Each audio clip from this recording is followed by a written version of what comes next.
بسم اللہ الرحمن الرحیم۔ ناظرین، چند روز کے وقفہ کے بعد آپ سے مخاطب ہوں۔ اس دوران ملک کا سیاسی منظرنامہ بڑی تیزی کے ساتھ تبدیل ہو رہا ہے۔ 15 اگست کی تاریخ کشمیریوں کے حوالے سے اور پاکستان کی شاہراہ کے حوالے سے ایک انتہائی اہم تاریخ ہے، جس میں ہندوستان نے ظالمانہ انداز میں اور غیر جمہوری انداز میں تمام تر قانون کو اور تمام تر اقوام متحدہ کی قراردادوں کو بالائے طار رکھتے ہوئے آرٹیکل 370 میں ہندوستان کے آئین میں دیا گیا جو اسپیشل اسٹیٹس تھا جموں اور کشمیر ریاست کا، وہ ختم کر دیا تھا۔ آج میرا موضوع سب سے پہلے تو 15 اگست 2019 کا وہ غیر قانونی غیر آئینی اقدام یوم استحصال کے حوالے سے ڈسکس کرنا تھا، اور اس کے ساتھ ساتھ آفیشل سیکرٹ ایکٹ کے اندر جو ترامیم کی گئی ہیں، ان دو موضوعات پر اپنے آپ کو محدود رکھنا تھا۔ لیکن اس دوران عمران خان کی توشہ خانہ کیس میں 3 سال کی سزا اور 1 لاکھ روپے جرمانہ، اور مردم شماری جو ڈیجیٹل سینسز ہے اس کی بنیاد پہ، نئی حلقہ بندیوں کی بنیاد پہ الیکشن، انہوں نے اس پہلی پریفرنس اب میری اس پہ بات کرنا ہے۔ سامعین اور ناظرین، جہاں تک عمران خان کی سزا کا تعلق ہے، جس طریقے سے سیشن جج نے جلد بازی اور عجلت میں اسلام آباد ہائی کورٹ کا فیصلہ جو ہے اس پر منوعن عمل کرنے کی بجائے جس ہیسٹ میں، بلکہ انڈیسنٹ ہیسٹ میں سزا سنائی ہے، یہ پاکستان کی عدالتی تاریخ کے متنازعہ فیصلوں میں ایک اور متنازعہ فیصلے کا اضافہ ہے۔ یوں تو پاکستان کے اندر جتنے بھی وزرائے اعظم آئے ہیں، اور خاص طور پہ پاپولر وزیر اعظم جن کی فہرست حسین شہید سہروردی سے شروع ہوتی ہے، ایبڈو کا وہ پہلا قانون بنا تھا جس میں سیاستدانوں کو نااہل قرار دینے کی کوشش کی گئی، اور اس کے بعد کسی کو فزیکلی ایلیمینیٹ کیا گیا، کسی کو پولیٹیکلی ایلیمینیٹ کیا گیا۔ لیکن جو پولیٹیکل لیڈرشپ ہے، اس کے اثرات کبھی بھی سوسائٹی اور اسٹیٹ کے اندر ختم نہیں ہوتے۔ لیکن عمران خان اس بات کے مستحق ہے کہ انہوں نے شورش کشمیری کی وہ مت کو غلط ثابت کر دیا ہے۔ وہ اکثر اپنی تقاریر میں اس ملک کے عدالتی نظام کو جب وہ تنقید کا تازیانہ برساتے تو اکثر یہ کہا کرتے تھے کہ اس ملک کے اندر عام آدمی کو اس ملک کے نظام عدل میں انصاف حاصل کرنے کے لیے عمر نوح، صبر ایوب اور قارون کے خزانے کی ضرورت ہے۔ لیکن جس تیز رفتاری کے ساتھ عمران خان کو انصاف ملا ہے، وہ اس بات پہ مبارکباد کے مستحق ہیں کہ انہیں انتہائی تیز رفتاری اور عجلت میں انصاف مہیا کیا گیا ہے۔ باقی جو کچھ ہوا، جن عوامل میں اس میں جو بھی محرکات کردار ادا ہوئے ہیں، جو کردار ادا کیا گیا ہے، یہ فیصلہ میں آنے والے وقتوں میں تاریخ پہ چھوڑتا ہوں۔ تاریخ اس فیصلے پہ اپنی فائنل ججمنٹ دے گی کہ اس عجلت میں فیصلہ دینے کے اصل محرکات کیا تھے۔ اور دوسری بات یہ ہے کہ مردم شماری کی بنیاد پر کونسل آف کامن انٹرسٹ، جسے مشترکہ مفادات کی کونسل کہتے ہیں، انہوں نے متفقہ طور پر اس بات کی منظوری دی ہے کہ جو مردم شماری ریسنٹلی ہوئی ہے اس کی بنیاد پر حلقہ بندیاں کی جائے اور پھر الیکشن کروایا جائے۔ اور میں یہ سمجھتا ہوں پیپلز پارٹی جو آج تک بڑا ہی ان کا ایک بڑا بھرپور سٹانس رہا ہے کہ ہم ڈیلے کسی صورت برداشت نہیں کریں گے، سننے میں آ رہا تھا ان کے اندر بڑی ریزنٹمنٹ ہے، اور وہ شاید چیف منسٹر بھی ان کا کونسل آف کامن انٹرسٹ میں نہ جائے، اور اس طریقے سے بلوچستان کی طرف سے بھی ریزنٹمنٹ آ رہی تھی۔ لیکن سمجھ نہیں آ رہی وہ کون سا وہ معجزہ ہے وہ جو سرزد ہوا ہے جس میں اتفاق رائے سے یہ فیصلہ ہوا ہے۔ لیکن اس فیصلے کے جو محرکات ہیں اور سیاسی اثرات ہیں، وہ سب سے پہلے تو الیکشن ڈیلے کی صورت میں ہوں گے۔ اب مجھے کہنے میں میرا خیال کوئی اور محسوس نہیں ہونا چاہیے، اور یہ ایک جنرل پرسیپشن ڈیولپ ہو رہا ہے کہ اس ملک کے اندر سیاست سے لے کر قانون سازی تک صرف اور صرف ایک آدمی کو ملحوظ خاطر رکھ کر سیاست کی جا رہی ہے اور قانون سازی کی جا رہی ہے۔ اب میں ناظرین آتا ہوں 15 اگست 2019، کیونکہ یہ 15 اگست کا دن پاکستان کے لیے بڑا اہم ہے۔ کشمیری جو کہ 75 سال سے پچھلے 75 ایئر سے اپنے رائٹ آف پلیبسائٹ کے لیے جد جہد کر رہے ہیں اور لازوال قربانیوں کی داستان مرتب کر رہے ہیں۔ وہ زعفران کے کھیت جو بھارتی فوج کی سنگینوں سے اجاڑے جا رہے ہیں اور مسلمان دوشیزاؤں کشمیریوں کی ماؤں بہنوں کی عزتیں اور عصمتیں کے فانوس بجھائے جا رہے ہیں، اور دن دہاڑے بغیر کسی سرچ وارنٹ کے لوگوں کے گھروں میں داخل ہو کر ان کو ان گھر کی پرائیویسی کو پامال کیا جا رہا ہے، جبر کی ظلم کی ایک نئی تاریخ وہاں پہ رقم کی جا رہی ہے۔ اور خاص طور پر ہندوستان کے آئین میں جو جموں اور کشمیر کی ریاست، جہاں آپ کو ناظرین یہ یاد کراتا چلوں کہ جب پاکستان اور ہندوستان آزاد ہوئے تھے، سب کانٹیننٹ کی تقسیم ہوئی تھی، تو اس وقت سب بر صغیر کے اندر تقریباً 562 کے قریب پرنسلی اسٹیٹس تھیں۔ اس میں جو ایک اسپیشل اسٹیٹس ڈٹرمن کیا گیا تھا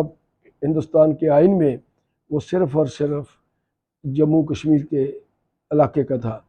جموں اور کشمیر کے بارے میں یہ اسپیشل اسٹیٹس تھا کہ ان کی ایک اپنی آئین ساز اسمبلی ہوگی، ان کا اپنا جھنڈا ہوگا، انٹرنل اٹانومی ہوگی۔ یہ سب چیزیں نومبر 1952 سے لے کر 15 اگست 2019 تک ایز اٹ از جاری و ساری رہیں۔ نہرو سے لے کر اندرا گاندھی تک، راجیو گاندھی تک، دیو گوڈا، چندر شیکھر اور بہت سارے لوگ، پرتاپ سنگھ جیسے لوگ، بی پی سنگھ جسے کہتے ہیں، وہ وزرائے اعظم آئے، بڑے پاپولر وزرائے اعظم آئے، طاقتور وزرائے اعظم آئے، لیکن کسی نے کشمیر کا جو سٹیٹس ہے، وہ اسپیشل سٹیٹس جو ان کے اپنے آئین کے اندر ڈٹرمن کیا گیا ہے، اس کو ختم کرنے کی کوشش نہیں کی۔ لیکن مودی سرکار نے، جو ہندوتا ذہن کی مالک ہے، جو گجرات کے ایک مودی اپنے کساب ہونے کا، جس کو مسلمانوں کو قتل عام کا اعزاز حاصل ہے، اس نے یہ سب سے پہلا یہ کام کیا ہے کہ جس میں اسپیشل سٹیٹس میں ایک نیبرنگ اسٹیٹ، جس میں چائنا، لداخ اور پاکستان کے ساتھ ایڈجوائننگ جو ایریا تھا، اس کے حوالے سے اس کی جو حیثیت تھی، اس کو ایک سو کالڈ امینڈمنٹ کے ذریعے ختم کیا گیا۔ اس میں جو کانسٹیٹیوئنٹ اسمبلی تھی، اس کی جگہ پہ لیجسلیٹو کا لفظ جو ہے وہ ریپلیس کیا گیا۔ لیکن اس کے بارے میں تقریباً 23 پٹیشنز جو ہیں انڈین سپریم کورٹ میں دائر کی گئی، اور جس میں اکبر لون کے جو کونسل ہیں، ان کی جو پٹیشن ہے بدھ کو ٹیک اپ ہوئی، جس کے وکیل کپل سبل تھے۔ انہیں چندران چیف جسٹس، جو کہ 5 ججوں کے ہمراہ اس کیس کی سماعت کر رہے تھے، تو انہوں نے بڑے زوردار دلائل سے یہ بات ثابت کرنے کی کوشش کی ہے کہ without due process of law, یہ اسٹیٹس ہے special status Jammu and Kashmir کا، اس کو ختم کیا گیا ہے، اور پارلیمنٹ نے خود ہی بذات خود ہی جو ہے وہ آئین ساز اسمبلی کی جگہ لے لی ہے،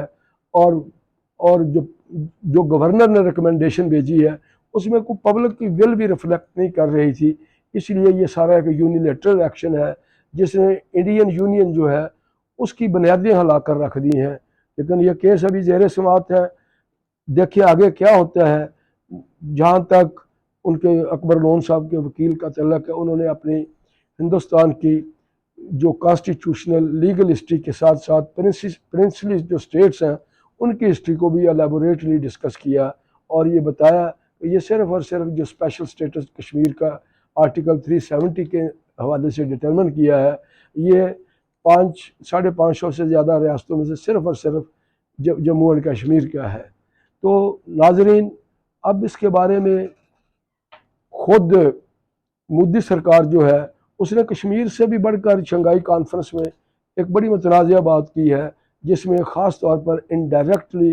ہنٹ کیا ہے انہوں نے چائنا کو کہ ٹیریٹوریل انٹیگریٹی کے بارے میں بھی یہاں ملکوں کو خیال رکھنا چاہیے تھا۔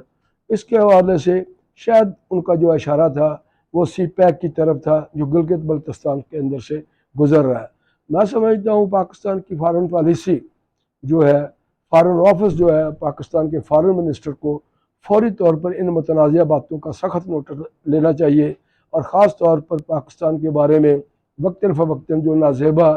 اور انوارنٹڈ ان ڈپلومیٹک بلنٹ قسم کے ریمارکس مودی سرکار دیتی آئی ہے، اس کا خاطر خواہ جواب دیا جانا بہت ہی ضروری ہے، جو کہ ان کے جتنے بھی رواج ہیں پاکستان کی داخلی خود مختاری کے اور اقتدار جو مقتدر جو ہے پاکستان کی سوورینٹی اس کے خلاف ہیں۔ اور آخر میں ناظرین آتا ہوں آفیشیل سیکرٹ ایکٹ کی طرف۔ آخر یہ جو اسمبلی جو جس کی مدت 9 اگست کو ختم ہو رہی ہے، یہ پارلیمنٹ جتنی تیز رفتاری سے انہوں نے انڈیسنٹ ہیسٹ سے اپنی قانون سازی کی ہے، وہ میرا خیال پاکستان کی تاریخ میں اتنی تیزی سے پاکستان کے ایوان صدر سے کبھی آرڈیننس بھی جاری نہیں ہوئے ہیں۔ اور ایک بات یاد دلاتا چلوں کہ پاکستان کی عدلیہ ہو یا پاکستان کی پارلیمنٹ ہو، سب لوگوں نے 1973 کے کانسٹیٹیوشن کا حلف اٹھایا ہوا ہے، جس میں بنیادی حقوق جو 8 سے 28 آرٹیکل ہیں وہ بنیادی اہمیت کے حامل ہیں۔ اس ٹچ سٹون پہ دیکھیں، حالیہ دور کے اندر جتنی بھی قانون سازی ہو رہی ہے آفیشیل سیکرٹ ایکٹ کے حوالے سے یا دیگر حوالے سے، وہ کئی جگہ سے بنیادی حقوق سے براہ راست متصادم ہے، لیکن اس کے بارے میں پاکستان کی قومی اسمبلی، جو کہ میں سمجھتا ہوں کہ چند لوگ، کورم بھی پورا نہیں ہوتا، 14-15 لوگ یا 20-22 لوگ بیٹھ کر جس تیز رفتاری کے ساتھ قانون سازی کر رہے ہیں اور بنیادی حقوق کی پامالی کر رہے ہیں اور دڑا دڑ وہ مور لگا رہے ہیں، یہ میں سمجھتا ہوں کہ پاکستان میں اس پاکستان کی لیجسلیٹو ہسٹری میں ایک بہت بڑا سوالیہ نشان ہوگا۔ لیکن شکر ہے کہ سینٹ نے اپنی ذمہ داریوں سے عہدہ برا ہونے کی کوشش کی، جس میں رضا ربانی کا نام سر فہرست ہے۔ انہوں نے کہا کہ یہ جو بل پاس کیے جا رہے ہیں اس طریقے سے پاس کیے جا رہے ہیں کہ جس طریقے سے میرے ہاتھ باندھ دیے گئے ہیں، آنکھوں پہ پٹی باندھ دی گئی ہے، لیکن میں ایسے یہاں پہ کسی راجواڑے میں نہیں آیا، یہ سینٹ ہے۔ اور چیئرمین سینٹ کو مخاطب کر کے کہا کہ جناب والا جو آپ لیگسی چھوڑ کے جائیں گے، جب اس طرف آئیں گے تو پھر آپ کو محسوس ہوگا ان باتوں کا ریپرکشنز کیا ہوتی ہے، آنے والے وقت میں یہ چیزیں آپ کے لیے کیا معاملات اور مشکلات پیدا کر سکتی ہیں۔ اور سینٹ کے علاوہ چودھری اعتزاز احسن نے سپریم کورٹ میں بھی کھڑے ہو کر چیف جسٹس کے بینچ کے روبرو یہ ریکویسٹ بھی کی کہ جناب جو بنیادی حقوق کے حوالے سے آفیشیل سیکرٹ ایکٹ میں قانون سازی کی جا رہی ہے، خاص طور پر بغیر کسی سرچ وارنٹ کے لوگوں کو پکڑنا دکڑنا، یہ ساری گرفتاری کرنا، یہ ساری چیزیں ہیں، یہ ایک لمحہ فکریہ ہے۔ تو میری آخر میں صرف سلیم کوثر کے 2-3 شعروں پہ اپنی بات ختم کرتا ہوں۔ کیا بتائیں در و دیوار کی ویرانی کو، سننے والا ہی نہیں نغمہ گریہ کوئی، رنگ ہے کس کے چرا کر کوئی لے جاتا ہے، فصل ہے کس کی اٹھا کر کوئی لے جاتا ہے، جانے کس عدل کے آسے میں لپٹی ہے فضا، حق کسی کا بنتا ہے جتاتا ہے کوئی، فیصلہ سخت ہے اب اہل مسافت کے لیے، جانتا ہے کوئی اور راہ بتاتا ہے کوئی۔ ناظرین، الفاظ کے ساتھ ان اشعار کے ساتھ اپنی بات کو ختم کرتا ہوں اور آپ سے ریکویسٹ کرتا ہوں اگر یہ میرا پروگرام آپ کو پسند آئے تو اس کو ضرور لائک کیجیے، اپروو کیجیے۔ Thank you very much. خدا حافظ۔ اللہ نے کے بعد